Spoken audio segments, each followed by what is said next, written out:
오늘 이 강의 주제는 이제 썸네일은 이렇게 붙여나갈 거예요. 국제정치의 무정부적 속성. 국제정치에는 국가들이 그 멤버인데, 그러니까 거기는 정부가 없어요. 그러니까 우리는 정부가 있기 때문에 여기서 다 질서 유지하고 사는 겁니다. 그러니까 국제정치에는 질서가 유지시킬 경찰이 없어. 국제정치에 경찰이 없습니다. 국제정치에 법이 없어요. 뭐 국제법이라고 있는데 그거는 뭐 지킬 놈만 지키는 겁니다. 지켜야 될 나라만 지키는 거죠. 힘센 나라는 안 지켜요. 그래서 국제정치에는 무정부 상태다. 그러니까 영어로 애나킥입니다. 애나킥. 그래서 이 개판이라는 뜻은 아니에요. 국제정치에도 질서는 있습니다. 무슨 질서냐? 깡패들 사회에도 질서가 있죠. 힘의 질서가 있습니다. 국제정치에서 힘으로 질서가 유지된다. 그래서 무정부 상태라는 것은 무질서, 케이오틱 이건 아니에요. 애나킥. 애나킥은 무정부라는 소리인데 그거는 케이오틱하고는 다르다. 국제정치는 케이오틱하지 않았습니다. 질서가 있어요. 근데 그 질서는 힘에 의거한 질서다. 그리고 패러독스칼. 국제정치는 패러독스가 너무 많아요.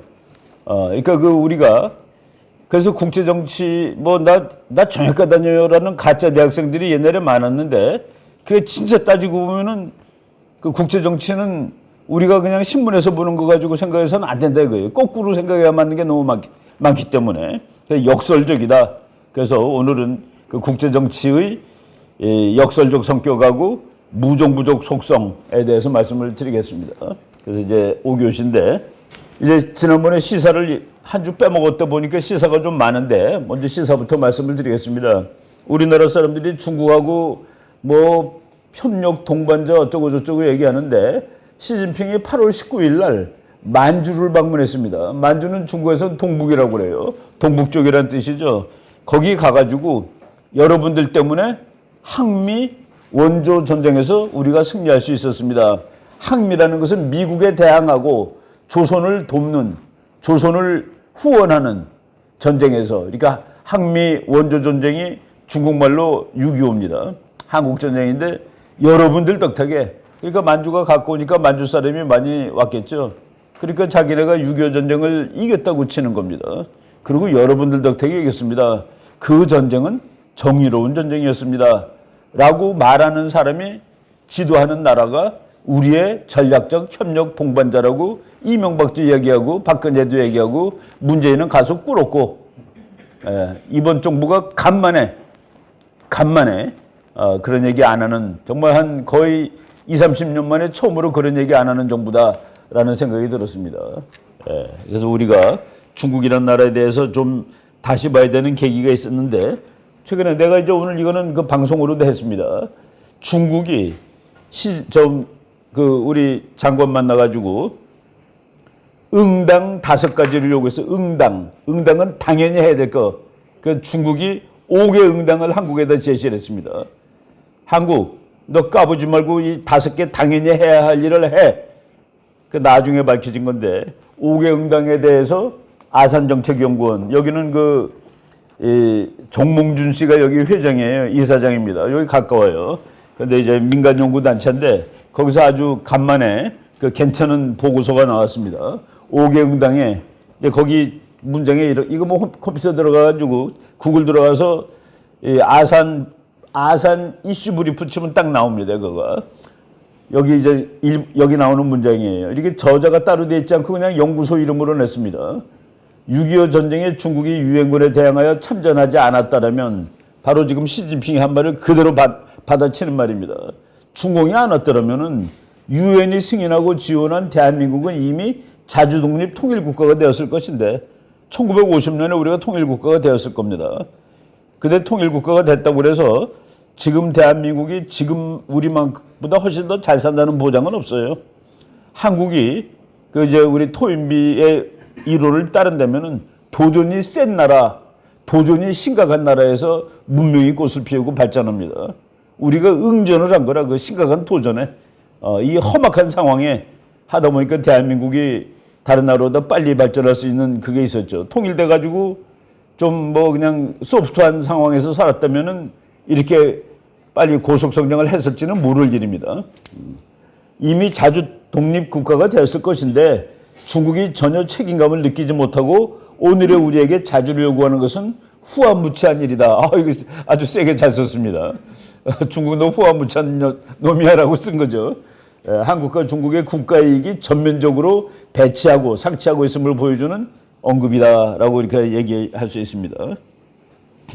5개 응당에 대해서 아산 연구원이 좋은 논문을 썼다 하는 그런 얘기예요. 우리나라 그 박진 장관 이 사람 아주 괜찮습니다. 왕이보다는 품질이 훨씬 우수한 사람이죠. 옥스퍼드 대학 나왔어요. 영어 엄청나게 잘하고 영어를 뭐 거의 미국 사람처럼 영국 사람처럼 해요. 이 사람은 그 영국 영어 쓰는 사람인데 아주 뭐 플루언트하게 잘합니다. 해군 장교 출신이고 우리 저 고용일 대표 선배겠네 해군. 5개 응당이 왕이가 우리 장관한테 한 얘기예요. 5개 응당, 마땅히가 응당이야. 응당. 독립 자주를 견제하고 외부의 간섭을 받지 말라. 한국, 너는 미국의 식민지가 아니야. 라고 얘기했는데 언제 우리가 식민지야? 뭐 이런 식으로 얘기한 겁니다. 너 왜 너 미국이 하는 대로 따라가고 난리야? 한미관계 끊어버리셔야 될 것 같아. 라고 얘기한 겁니다. 응당 그거예요. 그 다음에 마땅히 설린우호를 견제하고 서로의 중대 관심사를 배려해야 된다. 야, 우리 사드 너 갖다 놓고 기분 나빠. 사드는 중국의 중대 관심사야. 근데 한국은 왜 그 사드 문제를 중대 관심사를 무시하고 있어? 왜? 우리의 죽고 사는 문제니까. 너한테는 중대 관심인지 모르지만 우리는 생사야. 라고 대답하면 됩니다. 사드 문제 이렇게 얘기했죠. 그 다음에 마땅히 개방과 공동이익을 견제하고 공급망 안정을 보호해야 한다. 지금 미국에 들어가는 뭐 자동차, 반도체가 들어가는데 그 반도체는 미자여야 한다라는 규정을 만들어놨죠.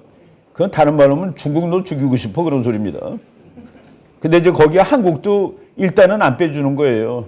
한국도 한국 자동차에 한국제 반도체가 들어가 있는데 그거는 미국에서 보조금을 못 주겠어. 그 미국 반도체가 아니니까 뭐냐 만나서 뭐 회의했다 그러더라고요.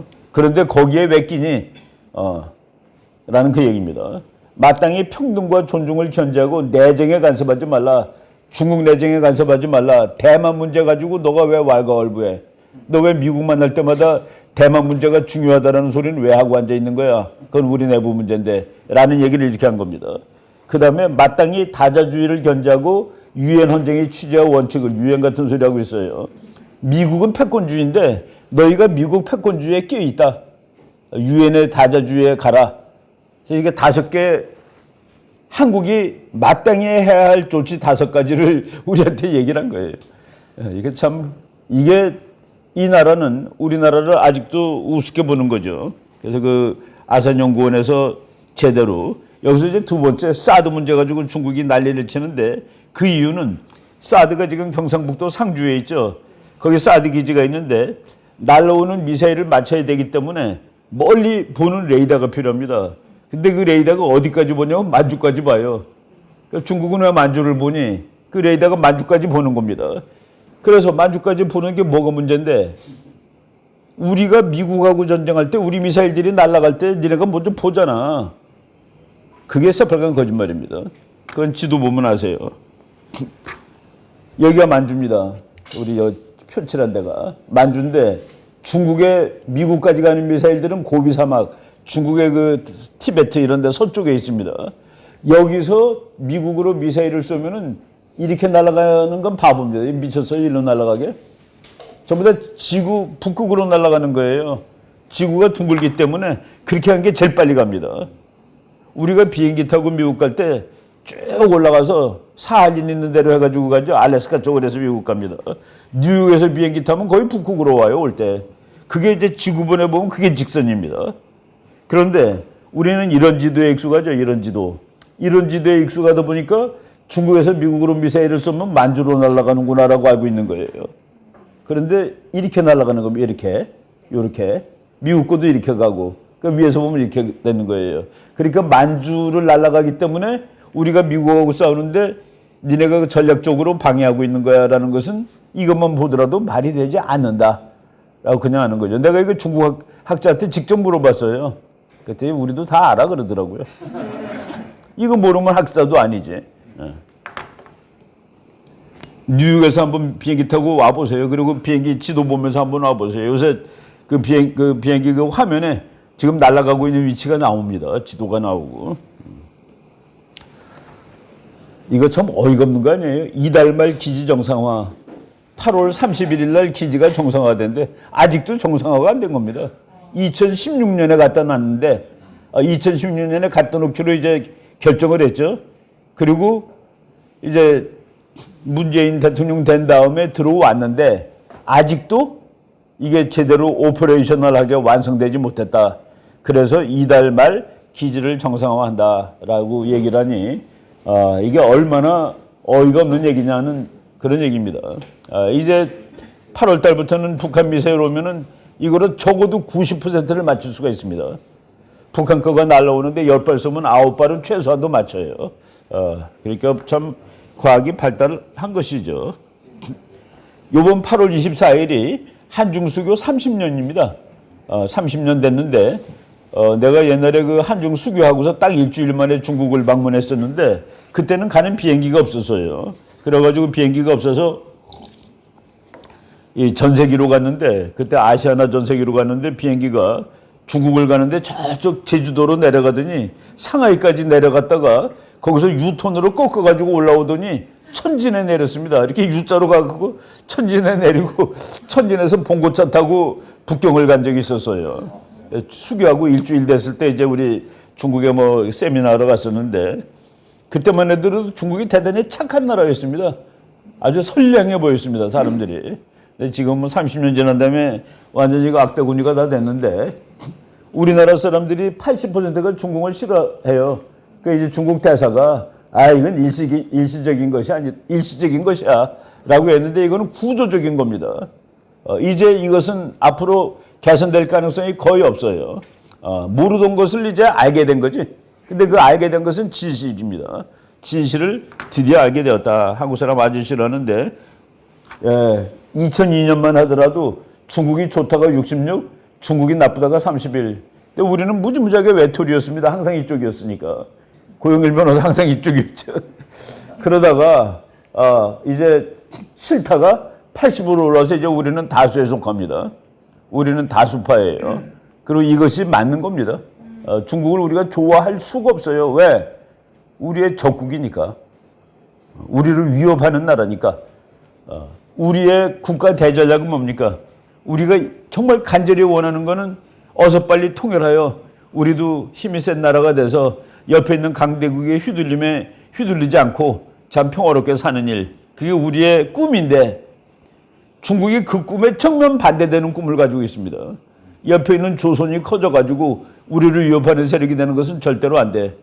이건 피로서도 막아야 돼. 모택동. 그래서 미군이 압록강까지 올라갔을 때 연합군이 압록강까지 올라갔을 때 무려 130만 대군이 와서 40만이 죽었습니다. 중국은 40만의 젊은이의 생명으로서 조선반도의 통일을 막았던 나라입니다. 그 지정학은 지금도 그대로 있는 거예요. 그런데 우리가 멋없게 우리랑 전략적 동반자라고 보수 정부도 그렇게 얘기를 했죠. 그리고 박근혜 대통령은 우리가 잘 설득을 하면은 중국이 북한의 팔을 비틀어 줄 거야. 그럼 우리는 통일 국가가 되겠지. 그런 국제 정책 어디 있습니까? 참 천진난만도 그거는 말이 안 되는. 그래서 중국 갔다가 이제 참 망하는 지름길이 됐죠. 근데 우리나라 국민들의 80%가 중국이 싫다고 대답을 했는데 부정적으로 대답을 했는데 미국은 82%예요. 그리고 일본은 87%입니다. 일본이 기록이에요. 그리고 호주와 스웨덴이 86, 83입니다. 그리고 네덜란드 75, 독일과 캐나다가 74. 그러니까 웬만한 자유주의 선진국들 국민의 4분의 3 이상은 중국 저거 안 된다고 얘기하고 있습니다. 얼마나 중국이 뭘 얼마나 잘못했으면 잘못한 것도 없어요. 그냥 싫어. 뭐 이태리에 있는 멋있는 그 파크 그 분수에다가 오줌 넣고 애들 거기다 발 닦고 중국 관광객들 가서 그러죠. 참 이거 뭐 그렇습니다. 그래서 이제 지금 세계가 중국을 이제 손보겠다고 나가죠. 30년 전에 이거 수교한 건데 윤석열, 시진핑 모두 물참 뭐 갈 이유가 없죠 서로. 그런데 학자들 세미나 하는데 중국 학자들이 중국에서 북경에서 세미나 했는데 세미나 전체를 한마디로 말하면 한국은 주제 파악을 하고 행동하라라는 겁니다. 너야말로 주제 파악을 하고 행동을 해. 너는 2등이라고 그러는데 2등은 맞아. 근데 미국이 10이면 너는 1이야. 상대가 내는 2등입니다. 미국의 마이클 오한논이라는 그 국제정치학자가 그 사람은 전쟁론 전공하는 사람입니다. 미국의 군사력은 중국보다 10배 강하다. 동맹국을 고려하지 않고 계산할 경우. 미국의 군사력은 중국보다 10배 강하다. 동맹국을 고려하지 않을 경우. 중국은 동맹국이 하나 있어요. 북한. 미국은 동맹국이 45개국입니다. 아직 안 되는 거예요. 근데 그거를 다 된다고 그러고 많은 사람이 중국이 곧 내일 모레 미국 앞선다라고 우리나라 사람들만 G2라는 말을 쓴다는 그런 글도 내가 소개한 적이 아마 있을 거예요. G2라는 용어를 쓰는 나라가 한국밖에 없어요. 물론 두 개를 치면 중국도 들어가지.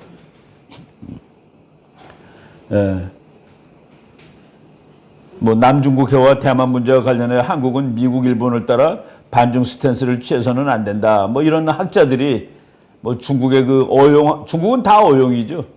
거기서 어용 안 되면 서바이브가 안 되니까 중국 학자들이 이렇게 떠들어대고 있다라는 얘기입니다. 우리나라 사람들이 중국에 관해서 얘기할 때 특히 윤석열 정부 돼가지고 야 윤석열 정부가 중국한테 반중을 하니까 중국이 우리 물건을 안 사가는구나. 그렇게 알면 안 된다는 얘기입니다. 우리가 아무리 친중해도 안 사갑니다. 왜? 세월이 지났어요. 우리가 이거가 이제 예를 들어 한국짜리 칩시다. 미국에서 100달러에 팔리고 있네. 와 우리 거구나. 우리 건데 보니까 메이드 인 차이나라. 이거가 미국에서 100달러인데 우리가 100달러어치 미국에 판 적이 없어요. 50달러어치를 중국에 팝니다. 요거 부속품들을. 그럼 중국이 조립하고 자기네 뭐 좀 묻히고 그래서 완성품을 미국에다 파는 거예요. 그래서 여기는 상표는 한국 건데 뒤에는 메이드 인 차이나가 되는 겁니다. 그리고 우리는 중국에 수출한 거로 나오는 거예요. 그래서 중국이 내가 언제까지 얘네 부속품 사서 우리 걸 만들어서 미국에 팔아먹겠냐? 그래서 중간재를 지금 중국이 만드는 시점이 됐다는 얘기입니다. 그래서 한국 거를 안 사갈 시점이 된 거예요. 우리가 반중해서 안 사가는 것이 아니라. 근데 뭐 많은 사람들이 우리가 반중하니까 중국이 물건 안 산다고 중국하고 잘 지내고 싶은 사람들이 그런 얘기를 하죠. 그래서 우리가 여기서 한국 건너뛰어야 됩니다. 한국 건너뛰는 것은 헤드 네이션이 되는 거예요. 리차드 로즈크란스라는 미국 학자가 국가가 두 가지가 있다고 그랬습니다. 헤드 네이션이 있고 바디 네이션이 있다고 그랬는데 헤드 네이션은 어떻게 정의를 했는가? 무엇인가를 크리에이트 하는 나라, 무엇인가를 발명하는 나라가 헤드 네이션입니다. 바디 네이션은 크리에이트한, 그러니까 헤드 네이션이 크리에이트한 물건을 매뉴팩처하는 나라, 제조하는 나라, 조립하는 나라. 그래서 헤드 네이션으로 올라뛰지 않으면은 그 발전이 안 됩니다. 그러니까 예를 들어서 미국의 애플 헤드폰이 600달러짜리인데 그것을 매뉴팩처하는 중국 사람이 6불 먹고 그것을 디자인한 미국이 그러니까 600불 중에서 6불 뺀 나머지 전부 다를 미국이 가져가는 겁니다. 그 나라는 헤드 네이션이니까 지금은 그게 없어졌는데 옛날 그 애플 그 뒤에 보면은 조그맣게 디자인드 인 캘리포니아, 메이드 인 차이나라고 써 있었습니다. 아주 건방진 얘기죠. 캘리포니아하고 중국이 동급이 되는 거야. 동급이 되는 게 아니라 더 위죠. 그래서 그 헤드 네이션으로 뛰어 올라야 되는데 그 책이 이 헤드 네이션, 바디 네이션 구분한 책이 나온 거는 한 20년 됐습니다. 근데 그 책에 보면은 지구의 헤드 네이션을 세 나라를 쳤는데 미국, 독일, 일본입니다. 그리고 바디 네이션의 대표가 중국이고 한국은 그 중간으로 집어넣었던 겁니다. 우리가 헤드 네이션으로 올라가야 된다가 바로 이제 박근혜 때 한 거죠. 우리나라가 이제 뭐 창조 경제 뭐 이런 거가 헤드 네이션으로 올라가자라는 그런 얘기를 하는 겁니다. 그래서 이제 중국이 최근에 대중무역 적자는 중국이 중간재를 자국산으로 대체하는 데 따른 결과지 우리가 반중한 결과가 아니다는 얘기입니다. 아무리 반중을 해도 중국이 우리 걸 안 사가면 해외에 팔아먹을 거가 안 생기는데 어떻게 우리 걸 안 사가겠습니까? 그 중간재 중심의 대중 수출 구조를 이제 소비재 최종재 중심으로 전환해야 한다. 미국에서 말이죠. 미국 사람들이 렉서스를 사는 사람들이 있는데 왜 렉서스를 사냐 물어봤더니 일제 토요타를 사고 싶어서 토요타가 다 미국에서 만들어요. 토요타 공장이 미국에 있습니다. 그런데 이 사람들이 보니까 이거는 미제 토요타라. 진짜 일제 토요타를 사고 싶어서 렉서스를 사는 겁니다. 그 정도 되면은 이제 그거는 이미 이제 뭐라고 그럴까 한급 이제 안정된 상표가 되는 거죠. 안정된 상표의 최고는 모양만 보고 그것이 무엇인지 알 때입니다. 삼성은 삼성이라고 써요 아직도. 근데 나이키는 딱 요거 한다면 다 알아 나이키인지.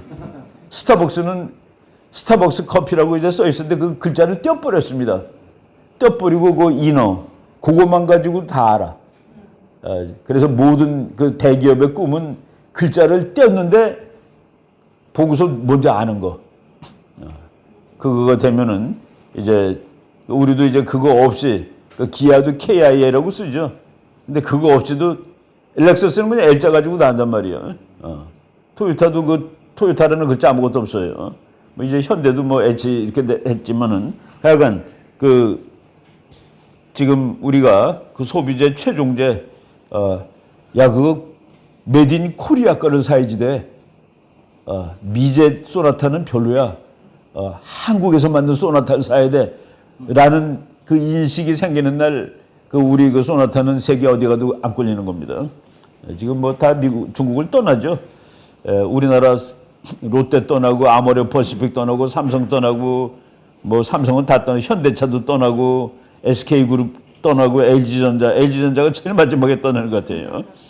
이렇게 다 회사들이 중국을 떠난다. 왜? 이제 중국이 더 이상 나 이제 메이드 우리 거로 할 거야 라는 시대가 된 거죠. 그리고 애플도 이케아도 굿바이 세 개의 공장에서 다 나오고 있다. 이케아라는 거 그 뭐 이렇게 우리 이런 가구들 사다가 그게 괜찮더라고 보니까 중국 뭐 이렇게 우리가 조립하는 것들. 중국 지역별 상반기 GDP 성장률 보니까 놀라울 정도예요. 상하이는 마이너스 5.7입니다. 가는 거예요. 장수성이 1.6, 광동성이 2%, 저장성이 2.5%. 이게 여기가 중국의 산업지대 핵심이거든요, 여기. 여기에 가면 나머지는 헛겁니다. 이제 저것도 결국 너무 앞서서 까불다가 이제 가는 거구나. 북한 핵 문제는 한 가지 빼놓고는 모든 방법을 다 써봤는데 그건 실패답니다. 북한 핵 문제에 안 써본 방법이 뭐 있어요? 얼리기도 하고 군밤도 때려보고 돈도 주고 다 했어. 안 해본 방법이 하나도 없어. 하나 따가는 거 가서 패는 거 하나 안 했습니다. 가서 패는 거 그거 빼놓고는 다 해봤어. 근데 이제 윤석열 정부가 담대한 구상해가지고 북한이 핵을 포기하면 그럼 왕창 돈을 내주겠다라고 했는데 전제가 틀렸다라고 누가 또 비난을 하더라고요. 그러면 뭐라고 그래? 북한에 대해서 8월 15일 날 뭐라고 얘기해야 되겠어요? 니네가 포기하면은 왕창 주겠다라고 얘기하는 것뿐 방법이 없습니다. 포기하자고 가서 패겠다. 그 얘기는 말로 하는 거가 아니에요. 그냥 행동으로 하면 됩니다. 팰 것 같은 행동을 막 하고 있죠, 지금. 지금 여기 비행기들 막 날아다니고 있습니다. 우리 소리 안 들리지? 미군하고 한국군이 땀 뻘뻘 흘리면서 탱크 타고 막 가고 있어요. 정말 몇 년 만에 제대로 훈련을 합니다. 훈련을 하면 친해져요. 우리 여행 같이 가서 뭐 며칠 같이 하면 친해지듯이 군인들은 훈련하면 친해집니다. 미군, 한국군 진짜 서로 쌍소리 해가면서 훈련하는 거예요. 훈련할 땐 다 쌍소리입니다. 그래서 우리 목사님이 쌍소리 많이 하는 거예요. 전쟁 중이기 때문에. 전쟁하는데 뭐 조용히 일로 가세요. 3대대 앞으로 뛰세요. 야, 이 새끼들아 그러면서 그렇게 가면 어떻게 하고서 다 그러는 거예요. 훈련할 때도 전부 욕입니다. 내가 그 팀스피트 훈련을 한번 예비군으로 갔는데 뭐 다 욕이야. 이 무전기가 다 욕입니다. 하여간 전부 다 욕하는 거야. 전쟁할 때 그러면 욕하지. 존댓말로 전쟁합니까? 예, 이미 30년도 더 지난 핵 문제, 그동안 이 문제를 해결하기 위해 제안 혹은 사용해보자는 평화적인 방법들은 없었다. 근데 이번에 평화적인 방법을 또 한번 얘기를 한 거죠. 내가 안 될 줄 알고 다 한 겁니다. 뭐 그러니까 딱 안 되지. 그러니까 김여정이가 허망한 꿈을 꾸지 말라. 이거는 내가 그 서울경제신문에 지난주 월요일 날, 이번 주 월요일 날 이제 실론으로 쓴 거예요. 그냥 그거 허망을 꿈을 꾸지 말라고 이렇게 얘기를 했는데 이 보고서가 역사적 다큐멘터입니다. 이거 역사에 남는 거예요. 그래도 북한의 외무부 장관보다 실제로는 끝발이 더 높은 사람이 한 말입니다. 그 이제 영어로 치면은 디플로매틱 다큐멘터예요. 후세 학자들이 그거 보고 공부하는 겁니다. 근데 그거를 그렇게 말 같지 않게 쓰면 어떻게 해요?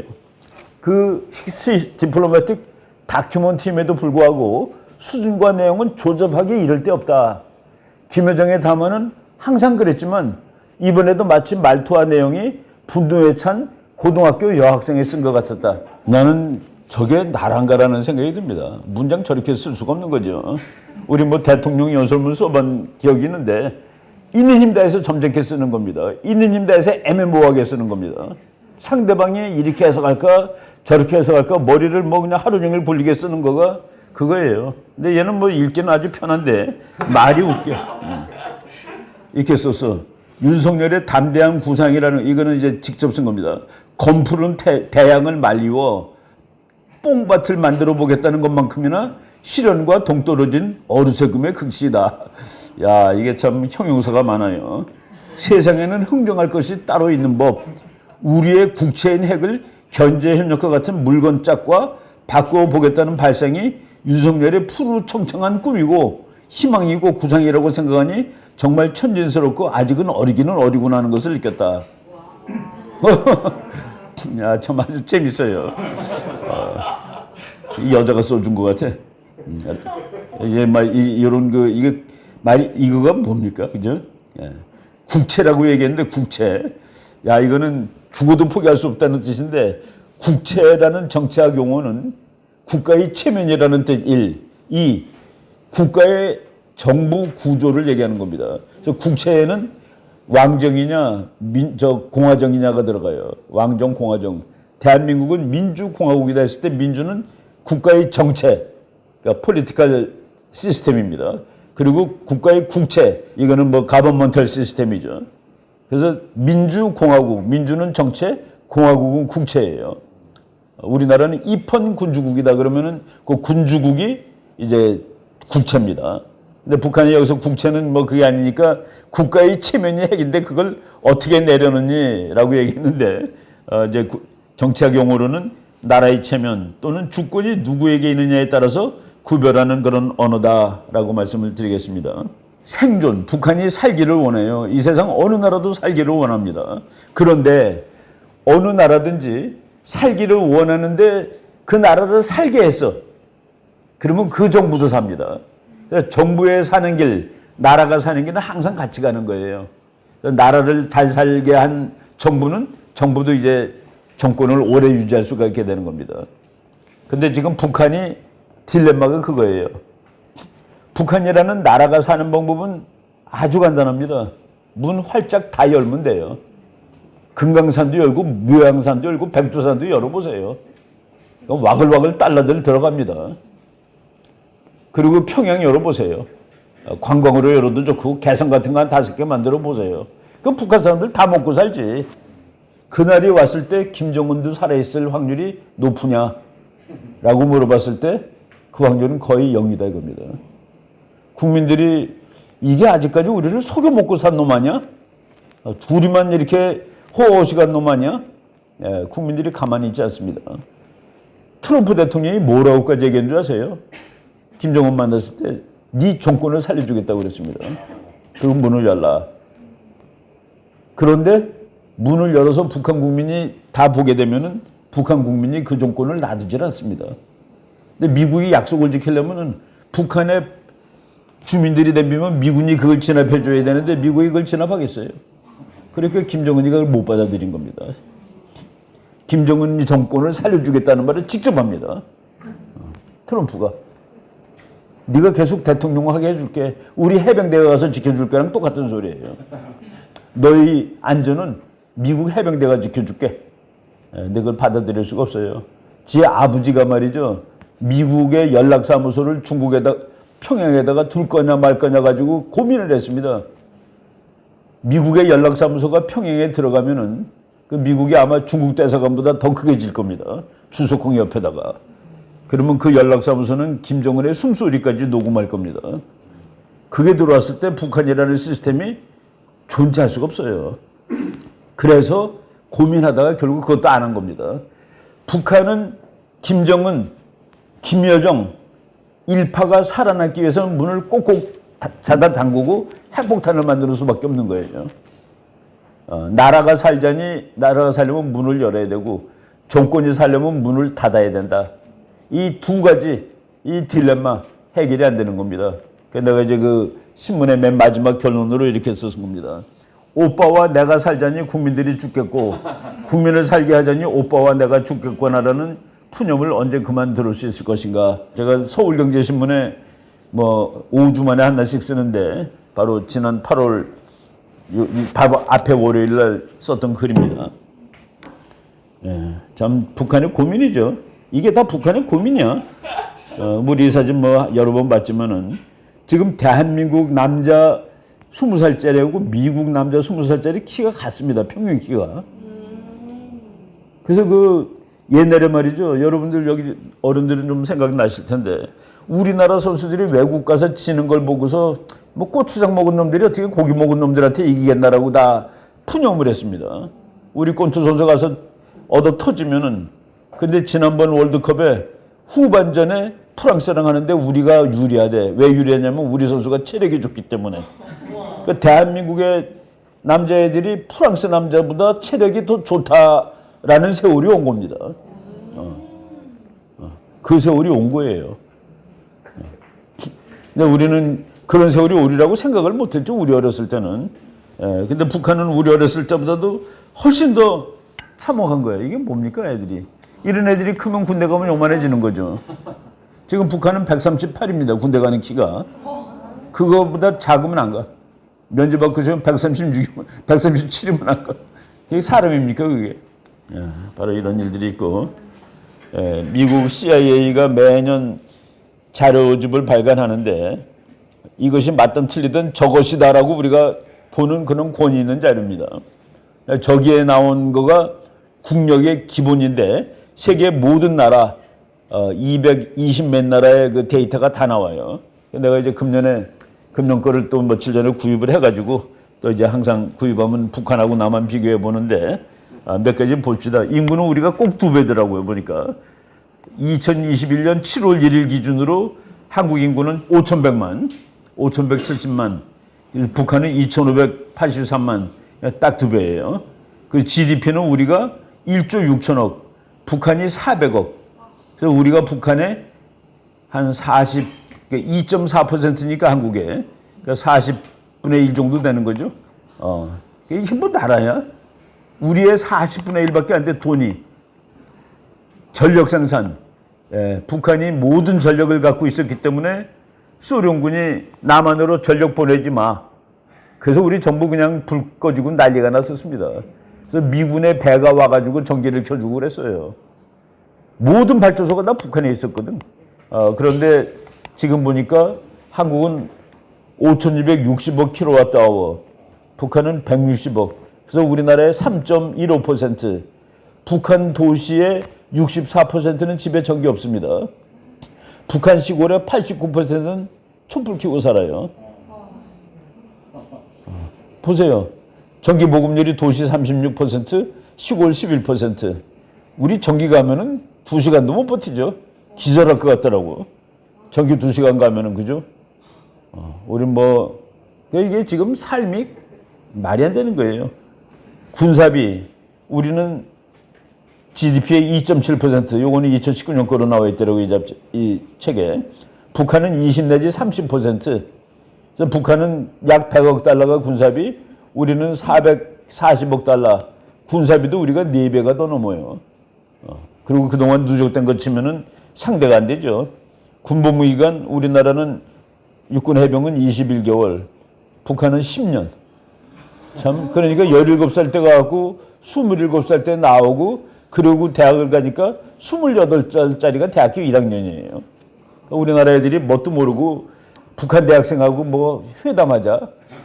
참, 19살짜리하고 군대 가서 10년 동안 달쿠달은 말이 안 되는 얘기들을 하고 있는 겁니다.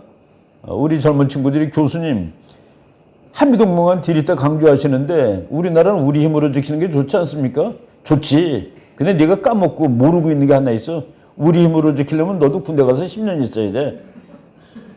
그거 알고 얘기해. 북한에 10년 있거든. 이제 그런 것들을 우리가 다 이제 깨달아야 됩니다. 알아야 되고. 뭐 이거 보면은 북한 나라도 아니구나 하는 그런 생각이 들어요. 미국이 요 며칠 전에 또 무지막지한 미사일을 또 만들었다고 발표했습니다. US just revealed a secret airborne test of long range cruise missile. 이거는 정말 멀리서 쐈는데 가서 명중하는 거를 또 발표했어요. 실험은 뭐 지난 겨울에 했다는데 공식 발표를 며칠 전에 했더라고요. 보니까 8월 며칠 나는 거예요. 뭐 이거보다 제일 무서운 거가 요거는 내가 이게 전문 시간에 했는지 모르겠는데 이거 아주 결정적인 사건입니다.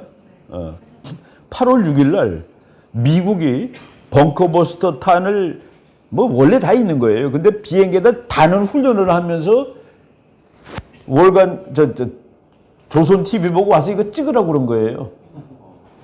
누구 뭐라고? 정은아 잘 봐 임마. 나 지금 이거 하고 있어. 그리고 그 무렵에 롱레인지, 그러니까 일본 부근에서 날아가면서 쏘면은 북한을 맞히는 거, 몇천 킬로 날아가는 거, 그거 이제 같이 같이 실험을 했습니다. 이거는 정은아, 우리의 작전 계획은 이거가 들어가라는 얘기죠. 미국이 말이죠. 그 서양의 전쟁 사상 보면은 급소라는 게 있죠. 급소. 이제 사람하고 싸울 때 어딜 때리면 요놈은 쓰러진다라는 게 급소입니다. 그 적의 급소를 찾는 것이 전략이에요.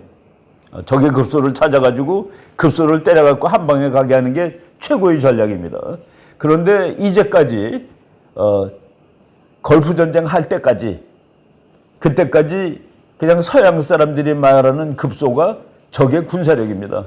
클라우제비츠가 그렇게 얘기했어요. 군사력이 남아있는 적은 절대로 항복하지 않는다. 군사력을 완벽하게 괴멸시키면 우리가 원하는 바를 이룰 수 있다. 그래서 적의 급소는 항상 군사력이었습니다. 뭐 경제력 이런 것도 아니고. 근데 미국이 그래서 그 클라우제비츠 장군이 가르쳐 준 대로 열심히 해서 아버지 부시가 이라크의 급소를 다 박살을 내버렸어. 공화국 수비대를 전멸시켰어. 그래서 손 털털 치면서 이라크 국민 여러분, 이제 이라크는 여러분 것입니다.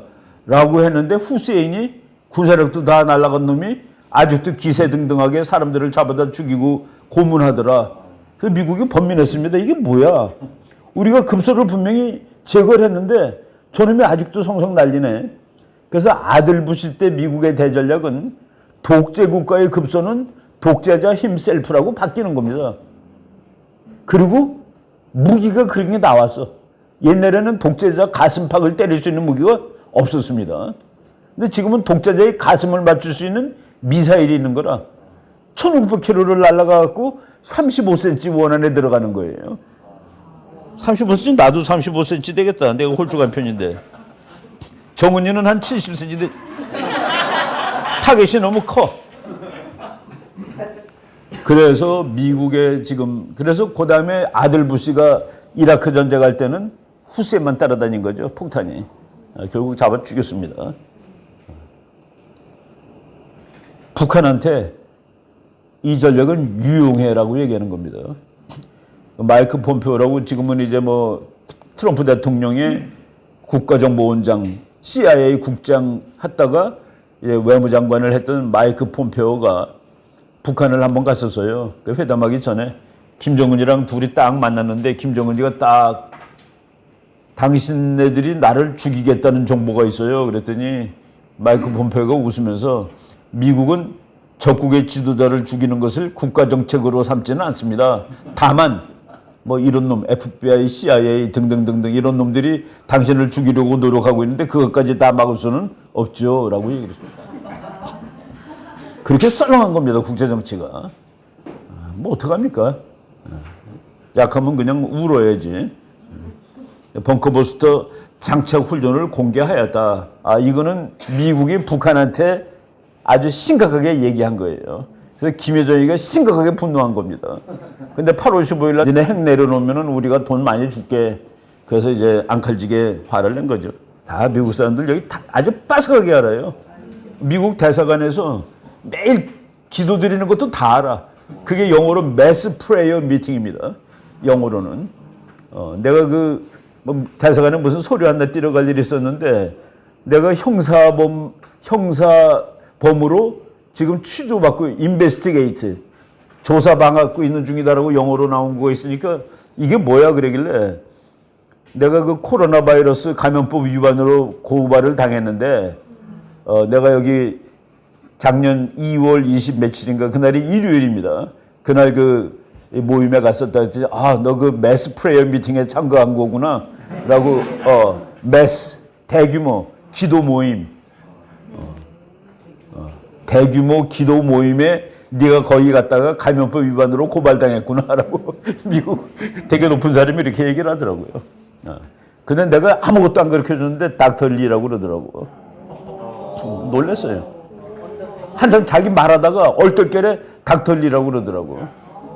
그러니까 그 사람은 내 신분을 안 거지 이미. 내가 호주 대사관에도 한번 가가지고 뭐 물어보자고 그래서 중국에 대해서 얘기 좀 해달라고 해서 가서 얘기 한참 했는데 근데 나를 어떻게 아냐? 어떻게 알고 나를 부르냐 그랬더니 네 논문을 다 봤지 그러더라고요. 그러니까 외교관은 정보원입니다. 정보. 미국 벙커버스터가 요번에 갑자기 좋아졌는데 보통 6m 정도 파고 들어갔는데 요번에 나온 거는 200피트 그래서 61m를 파고 들어갑니다. 61m 그러면 보통 15층 건물하고 같아요.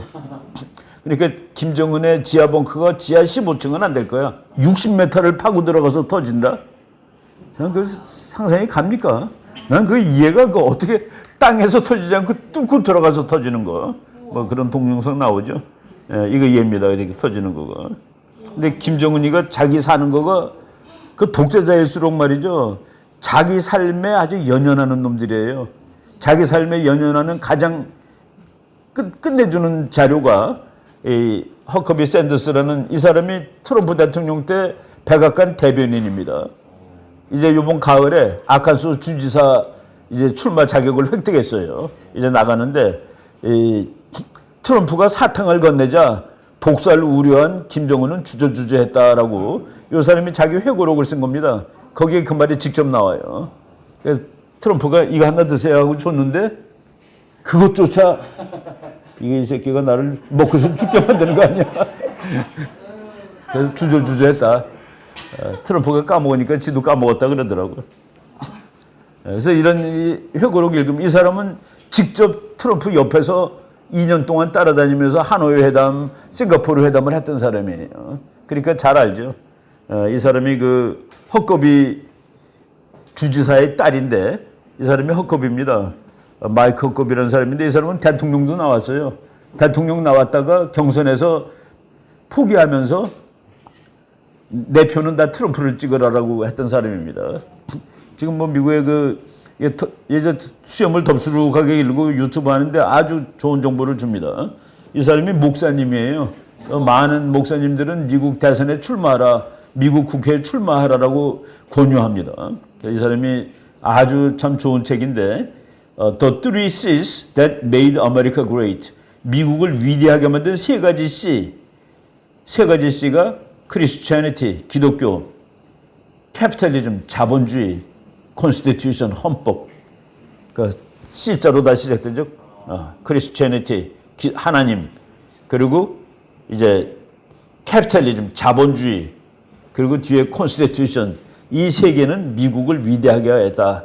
이 책 정말 잘 쓴 책입니다. 미군이 지금 여기서 훈련하고 있어요. 이 나라 내가 지키러 왔다라는 것을 몸소 이 더운 날 30도 되는 날 저렇게 한번 걸어가 보세요. 나는 지금도 그 군대 훈련 받을 때 30도도 넘는 날 저러고 걷던 기억이 납니다. 온 몸이 다 땀으로 젖었는데 냇물 지나갈 때는 일부러 목까지 들어가. 일부러 옷 다 입은 채로 시원하려고. 그리고 나와서 1시간 걸면 팬티까지 다 말라요. 참 그것도 기가 막혀요. 한국군 탱크, 미군 탱크 같이 서가지고 이게 동맹이지 뭡니까, 그죠? 미군 탱크 한대 한국 거 하나, 미국 거 하나, 한국 거 하나.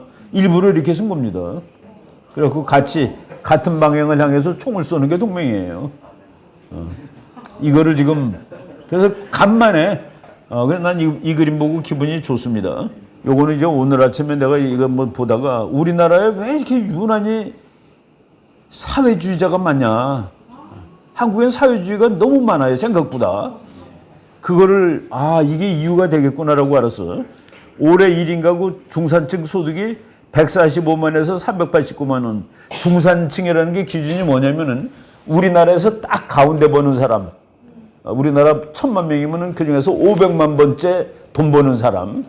그 사람의 75% 그리고 그 사람의 200%를 버는 사람을 중산층이라고 그럽니다.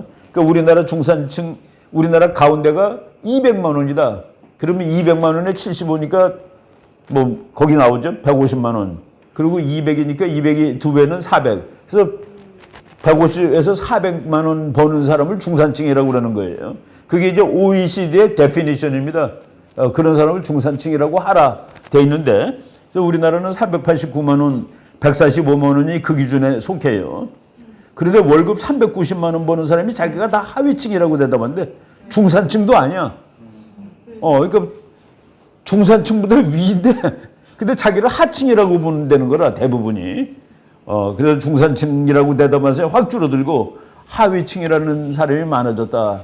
이거는 여론조사하면은 사회주의자가 왕창 많아졌다는 그런 뜻입니다. 자기가 중산층인데도 하층이래. 심지어는 상층인데도 하층이래. 이거는 놀라운 얘기죠. 응답자의 17%가 상위층인데 이 중에서 단 0.7%만 상위층이라고 생각하고 있다. 근데 그 미국의 자본 사회주의가 안 되는 건 미국은 말이죠. 대학교 취직해서 별 볼 일 없는데 취직했는데도 그렇게 자랑합니다. 한 시간에 얼마 받는 걸 취직했으면 자랑해. 우리나라는 꽤 잘 벌면서도 나는 거지야. 왜 그렇게 생각하는지 모르겠어요. 그러니까 스스로 박탈감을 느끼는 거야. 스스로 박탈감을 이 정도면 그래도 참 고마워. 내가 이렇게 벌고 사는 게 얼마나 행복한 일이야가 아니야. 그래서 내가 이게 금년 4월에 나온 여론조사 결과인데 우리나라 사람들이 좀 이렇게 허투당하고 있구나. 스스로 허투당하고 있는 거예요. 왜 그럴까 이제 연구해 봐야 되는데 우리나라는 가난한 사람하고 부자하고 너무 가까이 살아. 그 부자들이 하는 게 너무 잘 보여. 그런 거 아닌가 하는 생각이 듭니다. 이건 한번 연구해 볼 거예요. 대한민국처럼 정말 고도 급속 성장을 한 나라가 그리고 세계 어디 가도 미국 갖다 놔도 하나도 못 살지 않습니다. 그런 나라 사람들이 왜 나는 이만큼 벌어서 자기는 나는 상층이야라고 대답해야 되는데 하층이라고 대답을 할까 하는 그 이유. 이거는 뭐 연구 대상인데 미국이 만들어 놓은 무기 중에 우리 지금 맥다니엘 군이 질문한 건데 그 하나님의 몽둥이라는 무기가 있습니다. 무기 이름이 하나님의 몽둥이야. 그러니까 그걸 이제 키네틱, 영어로 키네틱인가 뭐 미국어로 키네틱, 하나는 카이네틱 또는 키네틱이라고 발음하는데 우리 그 연필을 말이죠. 아마 이 건물 7층에 올라가서 연필 놓으면은 좀 밑에 걸은 사람 머리 맞으면 뚫고 나갑니다. 연필을 똑바로 떨겨뜨렸을 때 맞으면은 뚫어요. 그게 키네틱, 운동 에너지라고 그러는 건데 미국이 키네틱 웨폰이라는 거를 우주에다가 띄워놓고 있습니다. 근데 그거는 이렇게 생긴 거예요. 그러니까 길이가 6m, 폭이 30cm, 전봇대 비슷하게 생겼는데 앞은 빼쪽하게 이렇게 만들었습니다. 이렇게 하도 빨리 떨어지면 타버리니까 거기다 이제 그 방열재를 씌워서 그리고 떨어질 때 똑바로 떨어지라고 뒤에 나중에 사진 보여드릴게요. 꼬랑지를 달아가지고 머리속은 활 같아. 근데 이놈이 떨어지는데 우주에서 떨어져가지고 땅에 도착하면은 터질 때 물론 땅을 파고 들어가서 터지죠. 그 터지는 위력이 핵폭탄하고 같아.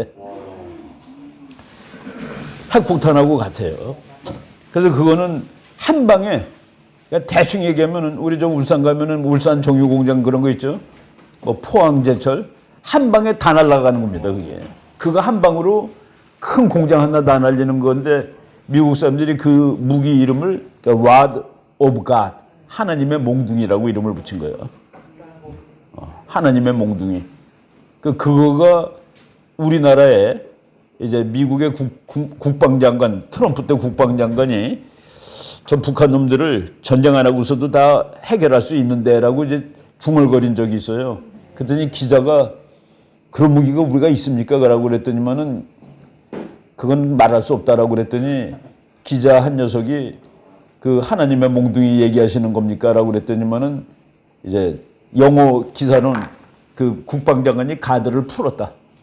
안 가르쳐줘 이러고 있다가 그겁니까? 그랬더니 풀었다. 이렇게 설명을 한 거, 그렇게 써 있는 거야. 근데 또 어떤 사람이 그게 중국 거라는 사람이 있어요. 그래서 내가 그 사람이 중국 거라고 우기는데 중국에서 어떻게 무기 이름을 하나님의 몽둥이라고 짓겠습니까? 하나님 있어요, 중국에? 공자님의 몽둥이 그러면 또 몰라도. 지난주에 그 어떤 사람이 나한테 그 토를 달았는데 내가 바이든 대통령이 일본의 군사력은 동북아시아의 선한 힘이다. Force for good in Northeast Asia 그랬더니 교수님, for good이라는 것은 영원한 오래된 그 우리 중학교 때 다 배우는 거죠. 그런 뜻이다고 이렇게 토를 달아놨더라고 밑에다가. 그러면 해석을 해보세요. Force for good. 일본의 힘은 영원한 힘이다? 번역이 안 되잖아. 일본의 힘은 선한 힘이다. 그리고 그거는 미국의 보이스 오브 아메리카에서 그렇게 번역을 한 겁니다. 근데 이제 밑에다가 토를 달았더라고. Force for good 내가 오역했다고. 그래서 그런 거는 for good은 영원히 그런 뜻이지. for good 우리 다 알잖아요 그거. 근데 이제 그 바이든이 Japanese military power is the force for good in Northeast Asia. 동북아시아의 선한 힘이다. 그리고 그래서 내가 보니까 그 선한 힘이라고 그러니까 보이스 오브 아메리카는 전 세계 언어로 방송을 하죠. 그 한국말로 할 때 선한 힘이라고 나왔습니다. 오늘 이제 국가들 얘기인데 국제 정치 얘기인데 우리가 이제 국제 정치는 주로 강대국의 이야기를 합니다. 너는 왜 강대국 이야기만 하니? 국제 정치가 원래 강대국 이야기예요. 우리가 극장에서 영화 보고 나오면은 주연 배우 얘기들만 하지 무슨 주연 배우 얘기하는 거 아니에요, 그죠?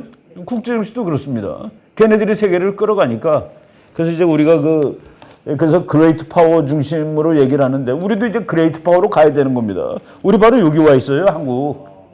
한국 바로 여기 와 있다고. 12-11이거든. 그레이트 파워는 덩치, 땅덩어리와 인구만 가지고 만드는 건 아닙니다. 강대국이 되는 것은 황소 코끼리이기보다는 황소 코끼리는 덩치가 크죠. 사자와 호랑이, 늑대류의 국가를 말한다. 그래서 누가 힘이 더 세느냐? 사자하고 황소하고 둘이 꼬랑지 묶어가지고 서로 반대 방향으로 가게 하면은 당연히 사자가 끌려가죠. 그렇죠. 마력이 소가 높잖아. 그지? 근데 서로 마주보고 있을 땐 누가 도망갑니까? 황소가 도망가죠. 그래서 국제정치에 당연하죠. 심지어는 코끼리도 사자가 잡아먹을 때가 있어요. 정말 배고프면 코끼리도 잡습니다. 코끼리는 이제 여러 놈이 합동작전하죠.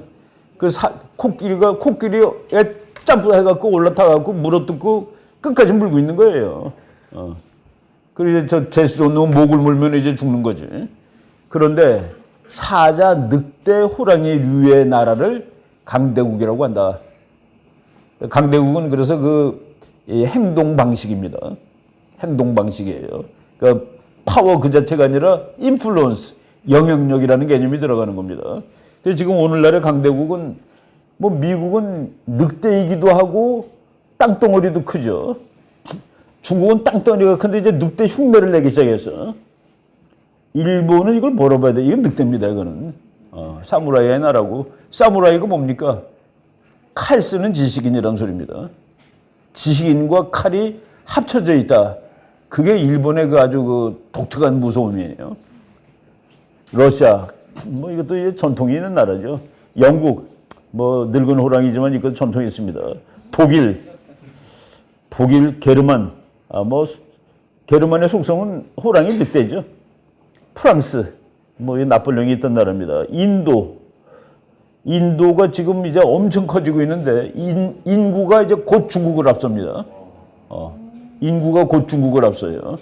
그리고 이태리는 이거 왜 강대국이냐? 강대국의 조건 중에 하나가 옆에 있는 강대국이 너도 강대국이야. 너도 우리 클럽 멤버야. 라고 껴주면 강대국입니다. 근데 이태리는 그런 좀 껴줌을 당한 거야. 프랑스, 영국이 항상 저거 강대국 취급을 해준 겁니다. 이제 국제정치에서 강대국이 되는 조건, 국제정치에서 국가의 조건도 시대별로 달라요. 지금은 유엔에 가입한 나라가 정식 국가입니다. 또는 가입을 못했어도 유엔에서 인정을 해주는 나라가 국가야. 독립국입니다. 그런데 옛날의 독립국은 당대의 강대국이 나라라고 승인을 해주는 것이, 그러니까 프랑스나 영국이나 독일이나 이런 나라들이 이거 나라야 그러면 그게 나라입니다. 유엔이 생기기 전에 미국이 남북전쟁을 하는데 1년 동안 북군이 져요. 1년 동안 북군이 집니다. 그런데 1년 동안 북군이 지는데 남쪽에도 대통령도 있고 군대도 있고 헌법도 있고 다 있거든. 근데도 이제 이 남쪽하고 북쪽을 싸움을 이제 내란이라고 그러고 있었죠.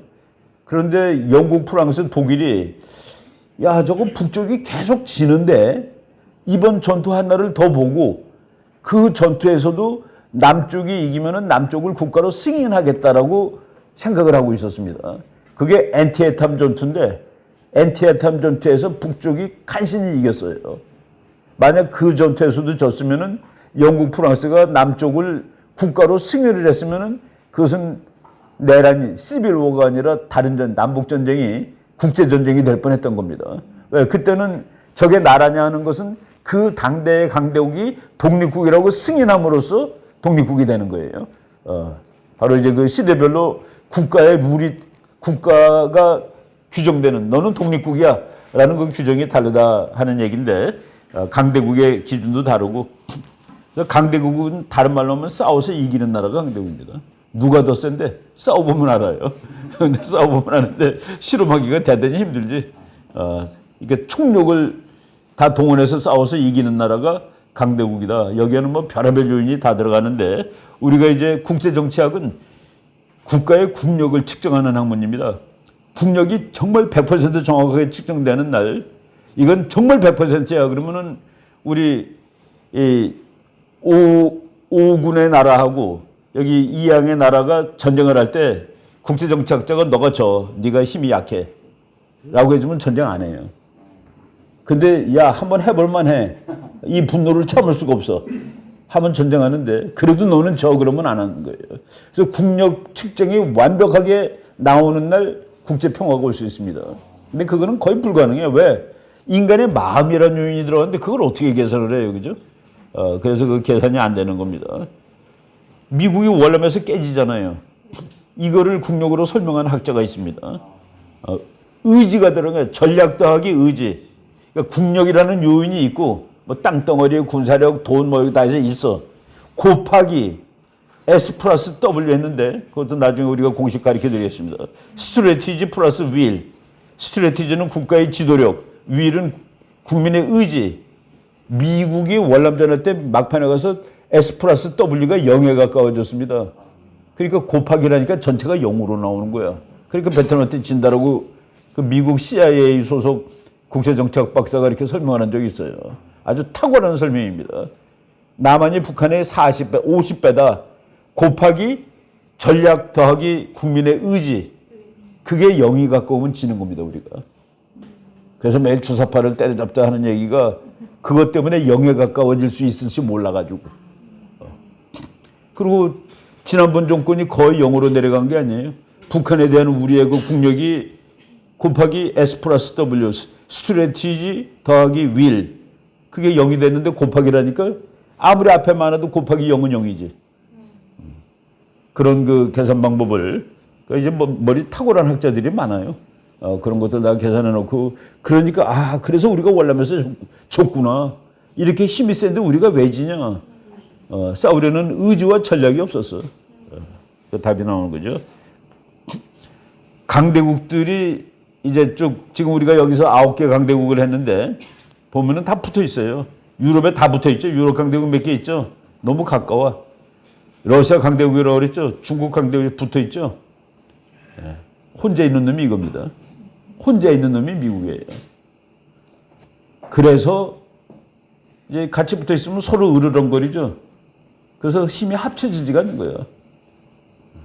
근데 얘는 혼자 있기 때문에 이 동네는 누구든 미국한테 이기지 못하죠. 그래서 강대국들의 지리적 속성, 지리적으로 홀로 있는 강대국은 오로지 미국이다.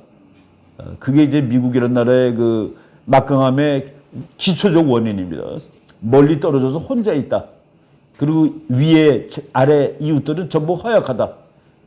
허약한 캐나다, 더 허약한 멕시코, 왼쪽에는 물고기, 오른쪽에도 물고기.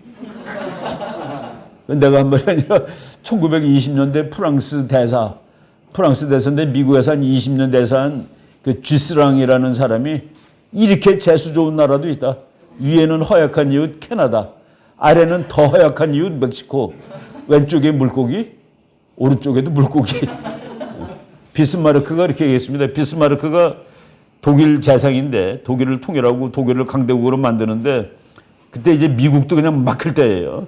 이제 남북전쟁 끝나고 그러니까 하나님께서는 특별히 술주정이와 미국을 사랑하시는 것 같아요. 그랬습니다. 독일의 술주정이가 무지하게 많았던 것 같아요. 아무리 다스려도 안 되는 미국이라는 나라가 이제 그렇게 크죠. 그 국가 속성을 우리가 알아야 됩니다. 중국하고 러시아가 가까이 있다. 영원한 친구가 될 수 없습니다. 이 둘이는. 너무 길어. 너무 길게 붙어 있어. 우리 뭐 그냥 인도하고 중국 이것도 운명적으로 안 돼요. 무슨 이상한 땅 가지고 싸우는데 운명적으로 안 되는 나라입니다. 일본하고 중국 너무 가까워. 우리도 가까워서 피곤해. 그런데 이제 세계의 전략이 바뀌는데 요 부분이 제일 세계 역사의 축이 될 거다라고 주장한 맥킨더라는 학자가 있습니다. 맥킨더는 여기를 피봇, 여기가 지구의 축이래. 여기를 장악하는 나라가 세계를 지배한다고 해서 그 사람이 1904년에 그 책을 썼는데 소련이 세계를 장악할 거라고 많은 사람들이 믿었습니다. 미국도 소련한테는 진다.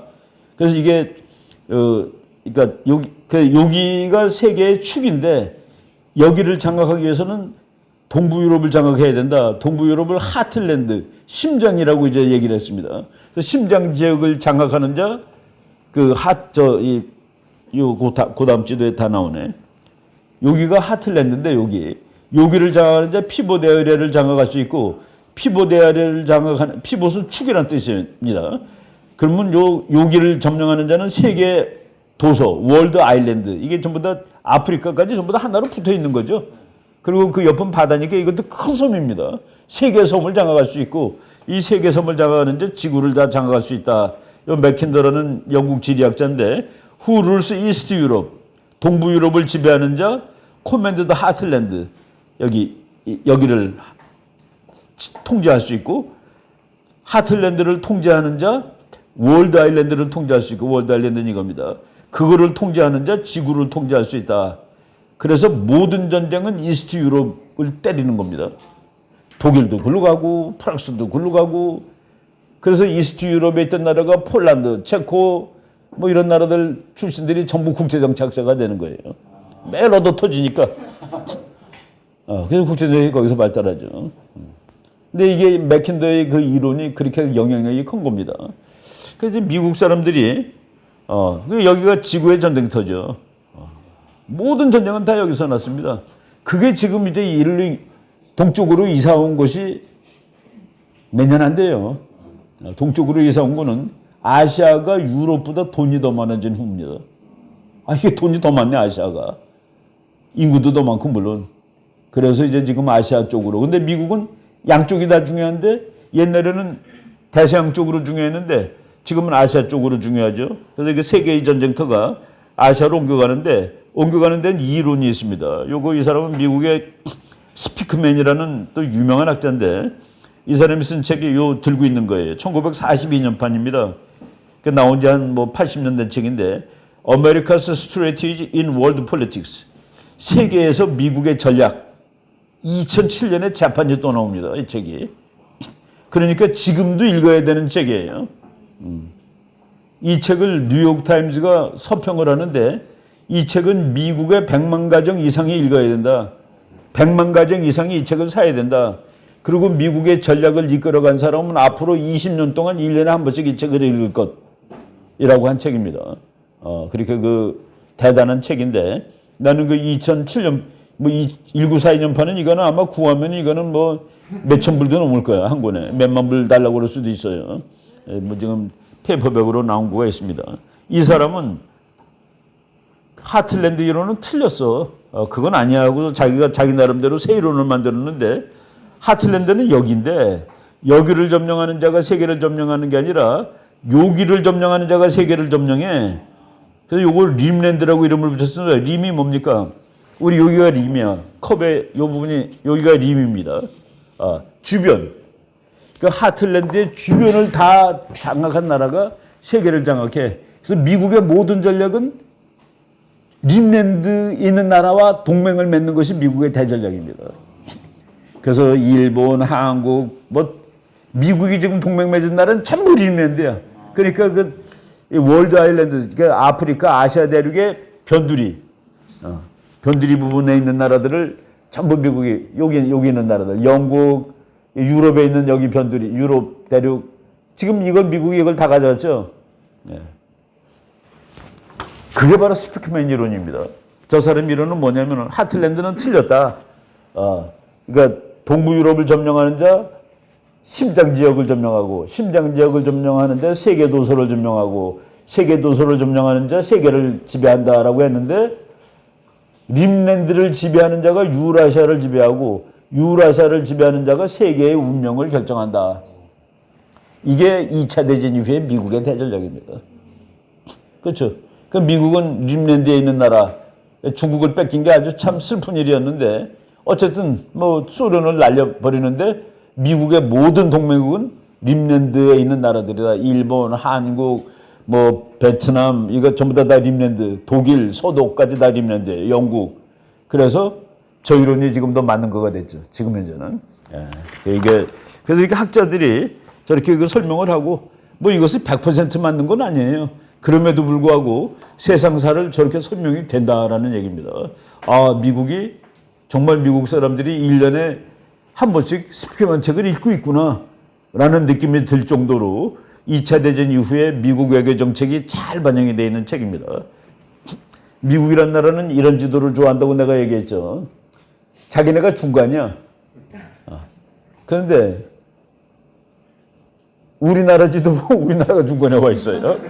다 아시지? 우리나라 세계 지도 한국이 중간이야. 미국은 저쪽으로 가 있어. 영국 거 보면 영국이 중간에 와 있습니다. 우리가 저쪽 동쪽 끝이야. 그리고 미국 대륙은 저쪽이고, 지구는 둥그니까 어디도 다 중앙이 될 수 있어요. 돌리면 돼. 그런데 미국은 이거를 가지고 미국에서 이제 세계 전략이 나오는 겁니다. 허약한 이웃, 물고기. 그래서 우리는 이 동네에서 챔피언이야. 그런데 이쪽 동네, 이 동네 무섭지. 이쪽 동네 여기도 무서워. 그럼 미국의 대전략은 무엇일까? 유럽과 아시아에서 깡패가 챔피언이 나오는 건 기어코 막아야 돼. 그래서 미국은 No Dominant Power in Asia and Europe입니다. 유럽을 지배할 수 있는 나라가 나오는 건 미국이 필사적으로 가서 막는 거예요. 아시아에서 챔피언 나오는 것도 안 돼. 일본 너 안 돼. 중국 너도 안 돼. 인도 너도 안 돼. 미국은 아시아가 어느 한 세력한테 지배되는 건 반대. 유럽이 어느 한 나라한테 지배되는 건 반대. 왜? 그 나라는 유럽의 챔피언은 바다를 건너서 미국을 건드려요. 아시아의 챔피언도 바다를 건너서 미국을 건드립니다. 거의 비슷하게 하니까 일본이 진주만 때리는 거죠. 독일이 만약 유럽을 통일했으면 미국이 위험해지는 겁니다. 그래서 이제 챔피언 출연 금지 무지무지하게 깡패 같은 전략이죠. 그 전략을 이제 외교적으로 다듬는 것이 이겁니다. 미국의 전략의 기본은 Maintaining the balance of power in Europe and in Asia. 아시아와 유럽에서 세력 균형을 유지하는 것. 영국이 세면은 독일 키워주고, 독일이 세면은 프랑스 길러주고, 소련이 세니까 나토 만들어서 맞짱 떠주고, 일본이 셀 때는 중국 도와주고, 중국이 셀 때는 일본 도와주고. 그러니까 미국은 아무 때나 손바닥처럼 동맹을 바꾼다. 미국처럼 이 전략에, 그래서 미국은 언제든지 한국을 포기할 수 있답니다. 자기가 계산해보고 계산 방식이 이거 없어도 된다 그러면 그대로 없는 거예요. 그거 이제 가장 그 현실주의 국제정치학, 국가 이익론을 가장 잘 따르는 나라가 미국인데, 그러니까 노 도미넌트 파워 그러면 무지하게 강압적이지. 나는 챔피언이야. 근데 나는 아메리카 서방구의 챔피언이지. 중국 너 아시아 챔피언 되면 내가 가만 안 있겠어. 독일 너 유럽 챔피언 되는 건 난 못 참아. 근데 그 말을 멋있게 유럽과 아시아에서 힘의 균형을 유지하는 것. 그 미국은 누구 편이냐? 살짝 밀리는 놈 편입니다. 살짝 밀리는 나라가 언제든지 미국 편이에요. 참 기가 막히죠. 지금 살짝 밀리는 일본이 미국 편입니다. 옛날에 살짝 밀리던 중국이 미국 편이었습니다. 빌렌 모트라고 이 사람도 아주 수제인데, 이 사람은 그 이코노미스트 편집장 오래 했던 사람이에요. 그 사람이 라이벌이라는 책을 썼는데, 여기에서 이제 아시아의 슬픔이 나옵니다. 중국 더하기 인도 더하기 일본은 3이 아닙니다. 중국 더하기 인도 더하기 일본의 힘이 3이 되는 날, 이 나라는 오지 않아요. 근데 3이 된다면은 이제는 아시아의 시대가 온다가 됩니다. 근데 이게 3이 안 되기 때문에 아시아의 시대가 안 오는 거예요. 왜 3이 안 되는가 볼까요? 중국 1입니다. 더하기 인도 마이너스 1입니다. 인도하고 중국은 적이거든요. 더하기 일본 1이에요. 그래서 합해서 1이 나옵니다. 3이 아니라. 어느 경우로 해도 1이 나옵니다. 누구를 앞에다 더해도 일본 더하기 중국은 1 더하기 마이너스 1이라 괄호해갖고. 왜? 일본하고 중국은 라이벌이니까. 그래서 힘이 상쇄가 돼버리는 거예요. 합해지는 게 아니라. 그래서 어느 경우도 아시아의 3대 강국의 힘은 3이 아니라 1로 나온다. 그게 미국의, 이게 다 지리 때문에도 그런 거죠. 그 세 나라가 거의 그러니까 인도, 중국, 일본 이렇게 돼 있는 거 아니에요? 그러니까 필경 둘이 어느 한 놈은 싸우고 있는 거가 되는 겁니다. 근데 중국이 가운데 있으니까 제일 불리하죠. 근데 그 나라가 세계 챔피언이 되겠다? 지정학적으로 아예 원천적으로 말이 안 되는 소리를 중국도 했고 우리도 믿었던 겁니다. 이 계산 방식이 그렇다. 그래서 항상 1이 나온다. 합산은. 중국, 일본, 인도 순서를 어디로 바꿔놔도 합해서 1이 나옵니다.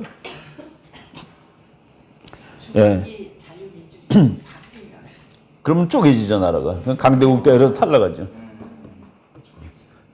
이거는 노멀 사이즈가 아니에요. 저 나라를 유지하는 방법은 독재밖에 없습니다. 저렇게 큰 나라가 유지가 되려면은 연방제로 갈 수밖에 없어요. 미국이라는 나라가 그래서 무서운 겁니다. 그 큰 거를 연방제로 해서 50개를 섞어 놓은 거예요. 미국은 헌법에 규정되어 있지 않은 모든 권리는 주에 속한답니다. 그러니까 헌법에 이거 보니까 안 나와 있어요. 그러면 그 권리는 주가 갖고 있는 거예요. 그렇게 유나이티드 스테이츠 국가들의 연합이죠. 합중국이죠. 근데 중국도 그렇게 돼야 되는데 그렇게 되면은 그게 민주주의로 가는 수밖에 없는 거죠. 그럼 티베트 독립이나 마찬가지죠. 그리고 위구르 독립하는 거죠. 광동성 독립이죠. 복건성은 나는 대만하고 합칠 거야 그럴 걸 아마도. 돈 많은 쪽으로 합쳐지니까. 그래서 중국이 이제 그걸 못하는 그게 딜레마입니다. 중국에. 민주주의라니까 나라가 쪼개지겠고 계속 누르고 있자니 덤벼들고 국민들이. 중국의 아파트 1억 채가 빈 거 알죠? 아파트 1억 채가 비면 미국 사람이 다 들어가 살 수 있는 집이에요. 한 집에 3명씩 들어가면 되잖아. 3억이니까. 근데 그 나라가 미국을 앞선다고 믿고 있는 한국 사람들은 뭐예요?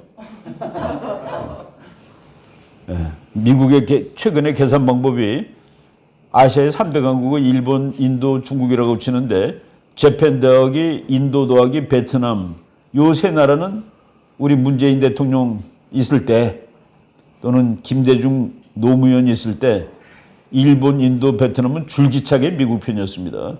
이 나라 세 개를 더한 것이 중국보다 군사, 경제, 인구에서 더 많다라고 미국이 판단하는 거예요. 아시아의 세 놈이 내 편이야. 그래서 한국의 중요성이 팍 내려가는 겁니다. 그때 우리가 너 가라. 오케이, 갈 수 있어. 네 한번 잘해봐. 라고 할 수 있는 겁니다. 야, 우리나라 전략적으로 중요하기 때문에 미국이 결코 포기하지 않을 것. 이 아니게 되는 이 산소가 나온다는 그 얘기입니다. 그래서 우리가 대미 정책이 중요하고 가서 미국 야, 나 우리도 너 좋아하고 우리 너랑 잘 지낼 거야. 이렇게 얘기해야 되는 것이죠. 이 개선법에 의할 때 한국의 가치는 대단히 약해진다. 지금 우리가 국제정치 공부하는데 우리나라가 그렇게 이제 널널하게 야, 미국이 지가 좋아서 여기 지키는 것이지라고 그렇게 큰 소리 할 그렇게 여유가 많은 건 아니다는 얘기입니다. 중국이 인도가 아그니 미사일이라는 걸 만들었는데 요놈이 딱 5,000km를 가요. 5,000km 가는 건 뭔지 아세요? 미국하고 일본을 안 맞히는 겁니다. 중국만 때리는 거예요. 중국만 가는 겁니다. 이거 만들 때도 다 그런 계산을 하고 하는 거예요. 일본, 나는 너하고는 안 싸워. 그거죠. 인도는 왜 5,000km 날아가는 미사일을 가지고 있는가? 8,000이나 만 킬로가 아니라. 우리는 중국하고만 싸우면 되니까. 그러니까 중국하고 열심히 싸우기 때문에 미국이 그래 너 내 편이하고 적극 도와주니까.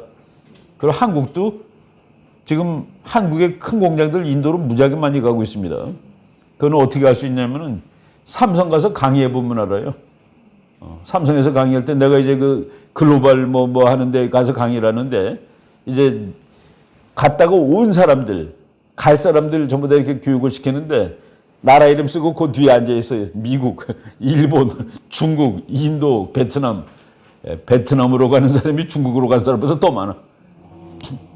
인도. 그래서 내가 당신네들이 앞으로 21세기의 주역이 될 거요라고 이렇게 농담하고 그러는데 그러니까 우리나라 회사들이 다 글로벌 회사들 아닙니까? 그래도 우리나라 회사들은 글로벌 회사면서도 되게 애국적이에요. 우리나라 삼성 다 애국적이고 그놈들이 만약 미국의 페이스북이라든가 트위터처럼 글로벌리스트 되면 아주 골로 갑니다, 이거. 걔네들은 야, 이게 나라가 뭐야? 우리가 더 센 거 아니야? 우린 세계를 상대하는데 대한민국한테 삼성이 밀려야 돼? 라고 생각하면 그게 글로벌리스트가 되는 겁니다. 근데 미국엔 그런 놈들이 많아요. 그 미국이라는 국가가 트위터를 힘들게 만드네. 우리 스타벅스를 힘들게 만드네. 이런 식으로 생각할 때 아주 웃기는 짬뽕이 되는 겁니다. 거기서 대표적으로 나간 놈이 누굽니까? 마이크로소프트 빌 게이츠죠. 요새 글로벌리즘은 국가를 능가하겠다는 인간들, 그런 놈들이 만드는 하나의 주의인데, 그거는 성경책은 완전히 180도 적개념입니다. 하나님은 말을 다 흩어놨죠. 야, 임마, 한 용어 쓰지 말고 다 따로 써. 바벨탑. 근데 바벨탑을 다시 짓겠다는 게 글로벌리즘이에요. 요새 말을 신학적으로 한번 설명을 해보자면. 일본 잠수함이 수호류급이라는 건 이게 또 무지막지한 겁니다. 이거를 인도에 팔까봐 중국이 덜덜 떠는 거야. China's worst nightmare. 중국 최악의 악몽. 일본은 아마도 인도에게 6척의 이 잠수함을 팔지 모른다. 근데 안 팔았어요. 안 판 거로 결론이 났어. 근데 아무 때나 팔 수 있어. 근데 지금 안 판 몇 가지 이유가 인도의 미사일이 이게 좀 안 맞는다. 그거야 그냥 미사일 사이즈만 고쳐서 끼면 되는 거지. 이런 것들이 전부 다 참 중국한테는 지극히 불리한 상황입니다. 지금 우리는 우리 국민들이 이거 다 모르는데 2010년 8월 19일이네요. 딱 12년 됐는데 이코노미스트의 특집이 콘테스트 오브 더 센츄리 세기의 대결 미국과 중국이 아니라 인도와 중국입니다. 참 놀라운 기사죠. 미국은 뭔데? 미국은 심판. 미국은 손들어주는 놈이 이기는 거예요. 한반도도 그렇습니다. 미국이 손들어주는 조건이 통일합니다. 미국의 대한 정책의 바닥은 통일된 한반도는 반드시 미국 편일 것. 근데 지정학적으로 북한이 통일하더라도 곧 우리 편이 될 것 같아. 그래서 미국만이 구조적으로 한반도 통일을 반대하지 않습니다. 중국이나 일본은 안 돼요. 통일되면은 한국이 통일하는 거 중국 절대 반대. 일본도 반대. 뭐 미국 때문에 절대 반대되는 소리 못 하는데.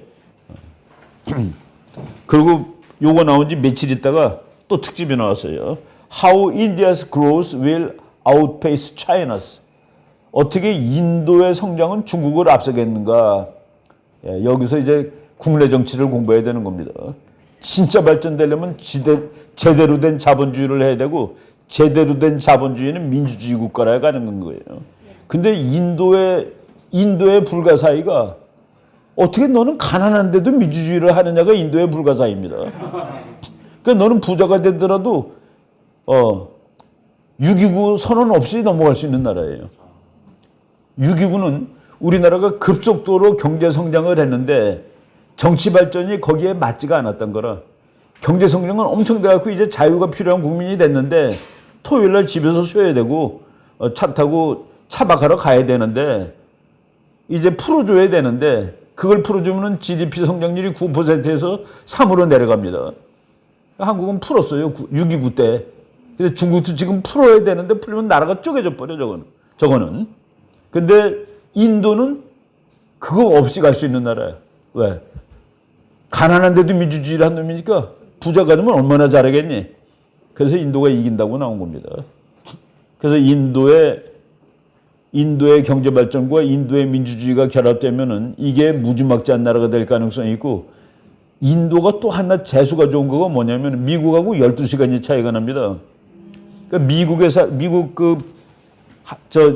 여자 이제 비서하는 세크터리 하는 사람들이 집에 퇴근하면은 그다음에 인도 사람이 출근해서 다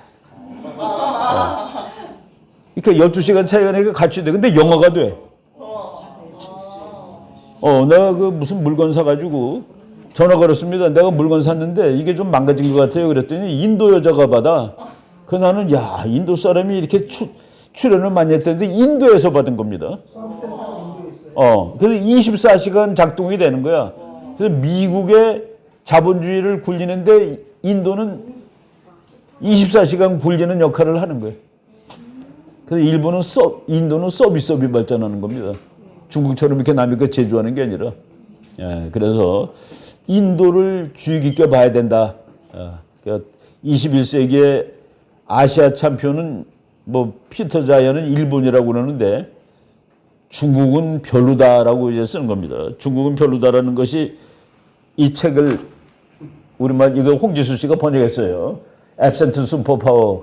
이거 뭐로 번역했는지 모르겠다. 하여간 홍지수 씨가 이 사람 책을 다 번역했는데 미국이 이제 결석했다는 소리입니다. 미국은 이제 국제 문제 안 해도 돼. 그래서 트럼프가 안 하긴 뭐하고 네가 돈 내라. 네가 돈 내면 내가 해줄게. 그겁니다. 근데 아예 안 하면 진짜 큰일이에요. 돈 10배 주고 붙잡아도 가겠다 그러면 어떡합니까? 그죠? 근데 약간 이 피터 자이언 얘기로는 미국은 관둘 때가 되었다. 이 책의 뒷페이지가 이렇게 되어 있습니다. 내가 얘 만날 때 이걸 들고 갔어요. 이게 미국 깃발이 있던 자리가 빠졌는데 여기 보니까 강대국에 이제 미국은 결석했어요. 영국, 캐나다, 일본, 프랑스, 독일, 이태리가 있는데 중국 거는 내가 일부러 뺀 거냐 그랬더니 그거 알아차렸네 그러더라고요. 미국이 빠진 세계에 강대국이 몇 개 있는데 중국은 없습니다. 저 친구는 노골적으로 그러더라고요. 중국은 강대국 반열에 들어가는 속성을 가진 나라가 아니라는 거예요. 중국은 이름대로 중국입니다. 미들이야, 미들. 그레이트가 아닙니다. 이름도 잘못 줬어요. 이름 대국으로 바꿔야 돼, 그죠? 강대국 되고 싶으면. 이름이 좀 장명법에서 실패했어. 이제 그 캐나다가 들어갔는데, 캐나다가 인구가 3천만밖에 안 되는데 너무 많아요, 뭐가. 정말 너무 많습니다. 자원이 많고 석유 많고 나무 많고 뭐 나무 정말 한 채로 집 맺혀질 한 그루로 맺혀질 그런 이 무지막지한 나무들. 그래서 캐나다는 깃발이 아예 단풍나무로 돼 있지 않습니까? 단풍. 내가 그 캐나다 교수한테 물어봤어요. 이게 뭐냐 그랬더니 이쪽에 빨간색 그리고 단풍 그리고 빨간색인데 태평양, 대서양, 캐나다 이런 뜻이래. 그래서 뭐 큰 놈이 또 스타일도 다르구나. 그래서 그 캐나다 군함을 봤는데 자기네들의 이 논리는 숫자는 미국보다 작지만은 미군이 갈 때 같이 따라다닐 수 있는 해군. 퀄리티가 미국하고 같은 해군을 지향한대요. 그러니까 뭐 우리 바이크 하이킹을 가자. 바이크 그러면 자전거도 되고 오토바이도 되죠. 근데 다른 놈 다 오토바이 타고 나는데 혼자 자전거 끌고 나가면 하이킹이 되겠습니까? 바이크는 바이크지, 그죠? 바로 그런 식으로 그 퀄리티가 맞아야 되는데 캐나다가 그렇게 캐나다 해군이 그렇게 얘기하더라고요. 우리는 척수는 적지만은 미군이 갈 때 같이 따라다닐 수 있다는. 이거 보면은 얘가 그래도 꽤 똘똘한 친구인데 그렇게 얘기를 했다는 얘기고. 미국 세계 5대 국제정치학자에 들어갑니다. 스티픈 월트라는 친구인데 미어쉐이머도 5대 국제정치학자에 들어가요. 이 사람이 조금 더 높이 나옵니다. 오히려 등수가. 근데 이 사람이 한 말이에요. 트위터에 쓴 겁니다. The happy truth, 행복한 진실은 is that the US is already very secure. 미국은 이미 너무나도 안전하고 and it enjoys, 즐기고 있어요. geopolitical advantages, 지정학적인 이점을 즐기고 있어. that other state can only dream about. 다른 나라는 그냥 꿈에서나 상상할 수 있는 지리적인 이점을 우리는 즐기고 있지. 그 지리적인 이점이 뭔지 보겠습니다. 미국은 이렇게 생긴 나라고 중국은 이렇게 생겼어요. 중국은 뭐 자기네들이 닭이라고 그러더라고요. 닭벼슬이야. 숱하게. 그 미국은 이건 뭔지 모르겠는데 진짜 그냥 작대기 되고 자대고 큰 거예요. 49도입니다 이게. 그냥 쭉 자른 거예요. 그런데 땅 넓이로 영토, 테리토리가 미국이 세계 3위, 중국은 세계 4위예요. 중국이 4위, 미국이 3위. 미국이 더 넓어요. 근데 땅 넓이는 중국이 3위고 미국이 4위야. How? 영토는 미국이 3위, 중국이 4위. 땅 넓이는 중국이 3위, 미국이 4위. 어떻게 그런 황당한 숫자가 나올까? 한강은 우리나라 영토에 포함됩니다. 충주호도 우리나라 영토에 포함됩니다. 근데 물을 빼고 땅만 계산하면 중국이 넓어요. 근데 물까지 계산해서 영토로 치면 미국이 더 넓습니다. 그래서 미국 땅이 좋다는 거예요. 물이 많은 땅, 물이 충분한 땅. 세계에서 물이 제일 충분한 게 미국입니다. 오대호는 얼마나 넓은지 아세요? 오대호 다 치면 우리나라 남북한 합층보다 더 넓어요. 이런 무지막지한 담수호, 이것도 맹물이야. 소금물이 아니라. 이게 빙하가 녹아서 이렇게 만든 호입니다. 미시간 호수 같은 거 보면 길이면 900km인가 그래요. 그런데 국경선이 긴 나라일수록 불리하죠. 그런데 중국의 육지 국경선은 22,000km인데 미국은 육지 국경선이 12,000km야. 중국이 1.87배가 길어요. 그래서 중국은 국방비가 미국보다 1.87배가 본질적으로 더 들어. 근데 미국은 허약한 이후 캐나다, 더 약한 멕시코야. 미국의 모든 국경은 두 나라하고 있습니다. 중국은 악마들이 14나라가 붙어 있어요. 북한, 러시아, 몽고, 탄자 들어가는 고약한 놈들, 그리고 인도, 네팔, 베트남, 그리고 붙어 있지는 않지만 아주 가까이 있는 최대 악마 일본. 그래서 스테픈 월트 같은 사람은 어떻게 인도가 미국하고 중국이 지정학적으로 미국하고 맞짱을 뜰 원천적인 근거가 없는 나라다라고 보는 겁니다. 예, 여기 이제 요거 나중에 보세요. 육지 국경선이 중국은 2만 킬로가 넘고 미국은 12,000km. 그러니까 요거가 너무나 차이가 나는 거죠. 그러니까 중국이 불리한 겁니다. 예, 미국은 이 호수들 가서 바다예요, 바다. 끝이 안 보이는 게 바다지, 그죠? 저쪽 땅이 안 보이면은 그게 바다지. 이 호수가 다 그렇습니다. 그래서 미시간호가 이만한데 남한이 요만해. 미시간 호수 길이가 남한 길이랑 거의 같아. 그러니까 뭐 이게 참. 그래서 요 시카고가 미시간 호수에 붙어 있는데 거기 그 노스웨스턴 대학에 내가 갔었는데 노스웨스턴 대학에 그 비치가 있습니다. 그러니까 여름에 해수욕 하는 데인데 아니면 며칠 못 해요. 이렇게 추워서. 그게 바로 미시간 호수에 붙어 있는 백사장이 그러니까 해수욕장이야. 근데 거기 가 보면 정말 바다입니다. 끝이 안 보이니까. 참 어이가 없는 그런 거죠. 중국, 미국이 다 둘러싸고 있죠, 기지로. 다 미국 기지야, 이게. 그러니까 중국이 볼 때 미국이 공격적이다라는 말을 할 수밖에 없어. 이제 기가 막히죠. 내가 자주 쓰는, 이건 몇 년 지난 지도인데, 탄자 들어가는 나라 다 미국 편입니다. 미국에 가서 돈 주고 사기도 하고 꼬시기도 하고 다 지편 만들어서 비행장 갖다 놓고 뭐, 야, 너 돈 줄 테니까 이 비행장 좀 하자 하고서. 여기 다 둘러쌌어. 몽고 미국 편이죠. 다 둘러쌌어. 태국 미국 동맹국이죠. 인도 미국 말 잘 듣죠. 베트남 미국 편 돼가지고 아무 때나 미국 항공모함 들락 날아가죠. 다 둘러쌌습니다. 마지막으로 한 군데 더 파란색을 칠해버리면은 미국의 중국 보위 작전이 끝나는 게 바로 여기입니다. 북한. 그래서 북한하고 한국이 파란색이 되면은 그게 통일인 겁니다. 그래서 미국의 대전략은 우리나라의 통일과 같은 방향으로 가고 있다라고 얘기하는 거예요. 이거를 왜 우리가 활용을 안 해? 근데 이거를 어거지 놓은 것이 그동안의 그 쪼다 같은 정부들입니다. 그러니까 아무것도 못했지. 아무것도 못했죠. 뭐 국가보안도 폐기 못하고 미군도 못 내보내고 북한과 종전선언도 못했고 아무것도 못했습니다. 이게 이제 그래서 나는 트럼프에 대해서 난 개인적으로 좋아하는 이유가 김정은이 너 살려줄 테니까 이 나라를 파란색으로 칠해 빨리 라고 얘기한 겁니다. 이런 거.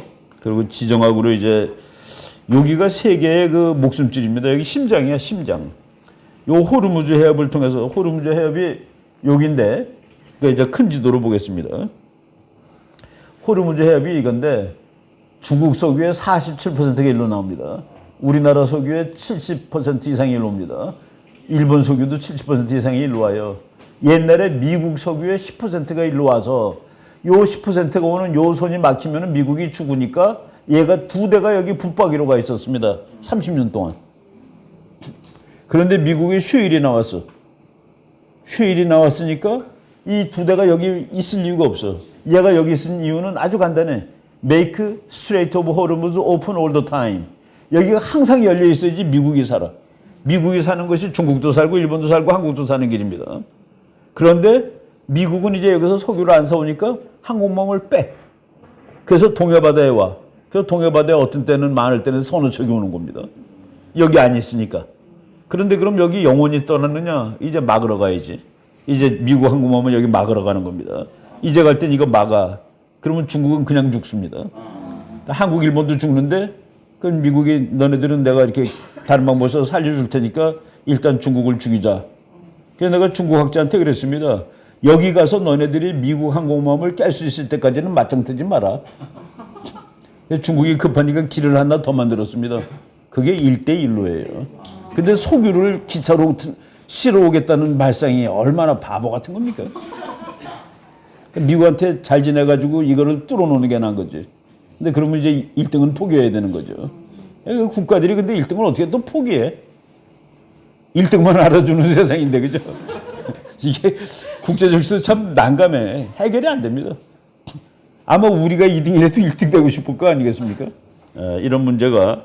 근데 이제 지정학적으로 미국이 너무 유리한 거예요. 중국은 그래서 그 중국이 괴롭죠. 예.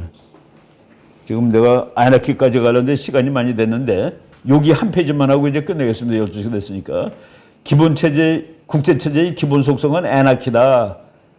애나키, 국가와 국가인데 인터내셔널, 그리고 폴리틱스 오몽인데 국가들이 뭡니까?